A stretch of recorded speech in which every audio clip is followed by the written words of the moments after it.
How's it going, people? Right, so this episode, as the title suggests, is episode 2 of This Game Sucks. And we got a doozy. Okay, let's get into it, shall we? Right, so this game is going to be Jet Ski Rider, also known as Wave Rally. Yeah, I believe it had a different name in the US. Regardless, it's a terrible game. So it doesn't really matter what the hell they call it. You never know, actually. They might have renamed it because of the fact it was so bad. I don't know, but I'm guessing it's probably that the US had a different name for it. Right, so this game was released in November 2001. It was released on the PlayStation 2. And the publisher was Eidos Interactive. Now, there are a couple of good things about this game, and I will mention them first because, like I say, there are a couple, just a couple. And that is that the graphics are nice and colourful, because they are. It does look quite nice when you initially look at it. It's very bright, it's very colourful. It's what you'd expect from an arcade-style racing game. Obviously, it's a jet ski racing game. And the sound is good, again, what you'd expect from an arcade-style racer. Unfortunately, that's where all the good stuff ends. So, now, I don't know if you're going to be able to see this in the gameplay I'll be showing you, but I can certainly tell you that it is there when you're playing it. Yeah, so let's get into the problem, shall we? So, the controls are terrible. They are, they're terrible. The jet ski is virtually uncontrollable. It just does its own thing. You know, and if you do try and steer it or whatever, there's a huge delay before it actually starts to do it. And even then, I would say that when it does start to do what you want, it doesn't do it very well. You're constantly hitting things and falling off the jet ski. It's just not fun to play. Then we got the fact that it's sketchy as hell. Yeah, it is. It just scrolls, like, at least that's the best way I can put it. It's stuttery, and it actually makes your eyes go funny. It's one of them games, and I've covered a couple of games in the past that do this, where it makes you feel ill playing it. It honestly, like for example, if you see my video where I played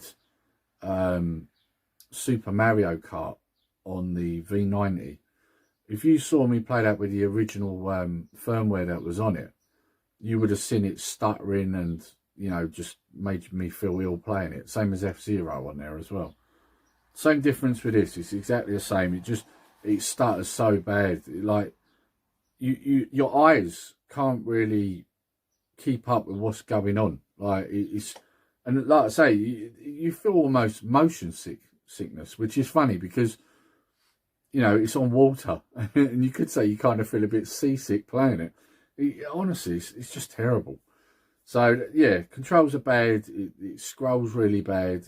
Not enjoyable so far, right? But it gets worse. The other thing is you've got no idea where you're supposed to go.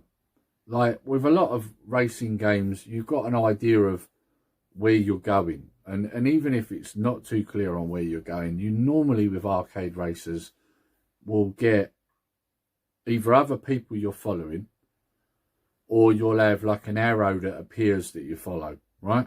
Now, with this game, you can't really follow anyone else because they all shoot off and leave you right from the start.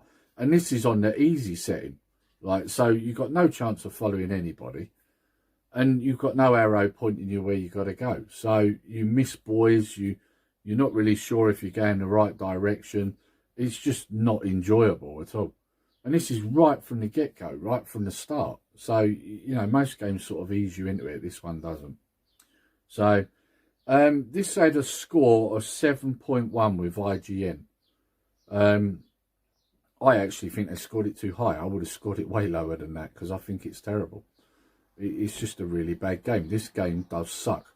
So, my best advice to you guys, if you want to play a good arcade-style wave racing or jet ski style game, play Splashdown. Splashdown's good. It's colourful, it's got the arcade look and sound, it's controllable, it doesn't scroll. You will have a much better experience playing that game. Now you could say that part of my issue with this is that I played Splashdown first and then I played this. But that's not the case at all, because admittedly I would say that Jet Ski Rider is more colourful than Splashdown. It does look nicer. But that's where it ends. You know, Splashdown's got everything else that works well. Jet Ski Rider does not play well at all. It's not an enjoyable experience at all. So, in closing, my advice, if you want to play a PS2 arcade-style racing game, get Splashdown. It's a better game. You will enjoy it. It's a much better experience. Right, okay, guys. So I hope you've enjoyed this video.